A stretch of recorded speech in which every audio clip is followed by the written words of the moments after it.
Iran దగ్గర ఏదో కొత్త ఆయుధం అంట, దాంతో అమెరికాకి షాక్ ఇవ్వబోతోందట. Iran navy commander rear admiral Shahram Irani కీలక వ్యాఖ్యలు చేశారు. శత్రు బలగాలపై త్వరలోనే కొత్త ఆయుధంతో విరుచుకుపడుతున్నామని ప్రకటించారు. ఈ ఆయుధం అమెరికాను తీవ్రంగా భయపెడుతుందని హెచ్చరించారు. దిగ్బంధనాన్ని ఎత్తివేస్తేనే హార్ముజ్ని తెరుస్తామంటూ ఇరాన్ చేసిన ప్రతిపాదనలు అమెరికా అధ్యక్షుడు ట్రంప్ తిరస్కరించడం. ఈ క్రమంలో ఇరాన్ నుంచి తాజా హెచ్చరికలు వచ్చినాయి. అతి త్వరలో శత్రు బలగాల మీద కొత్త ఆయుధాన్ని ప్రయోగిస్తాం, అది వాళ్ళని తీవ్రంగా భయపెట్టబోతోంది, అది వాళ్ళ పక్కనే ఉంది, దాంతో వాళ్ళకి గుండెపోటు కూడా రావచ్చు అంటూ షారం ఇరానీ చెప్తున్నారు. అయితే ఆయుధం ఏంటనే విషయాన్ని మాత్రం స్పష్టంగా చెప్పలేదు. హార్ముజ్ని దిగ్బంధించి ఇరాన్ ఆర్థికంగా ఇబ్బందులకు గురి చేసి చర్చలకు తీసుకురావాలనే అమెరికా వ్యూహాన్ని కొట్టిపారేశారు. అమెరికాకు చెందిన విమానవాహక నౌక యుఎస్ఎస్ అబ్రహాం లింకన్ మీద తమ దళాలు దాదాపు 7 క్షిపణులతో విరుచుకుపడ్డాయని, దీంతో అది కొన్ని రోజులు కార్యకలాపాలు నిర్వహించలేకపోయిందని చెప్పి గుర్తు చేశారు.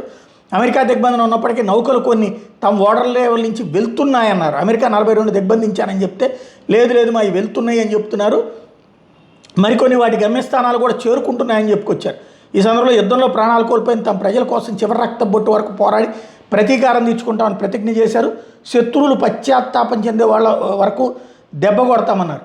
ఇరాన్తో అణు ఒప్పందం కుదిరే వరకు దిగ్బంధనం కొనసాగుతుందని ట్రంప్ తాజాగా స్పష్టం చేయడం, దిగ్బంధనాన్ని ఎత్తివేయాలని ఇరాన్ ప్రతిపాదన మీద రాజీ పడే ప్రసక్తి లేదని మీడియాకి ఇచ్చిన ఇంటర్వ్యూలో చెప్పినటువంటి నేపథ్యంలో ఈ హెచ్చరిక ఇరాన్ వైపు నుండి చేసుకొచ్చారు. కొత్త ఆయుధంతో అటాక్ చేస్తామని చెప్తున్నారు.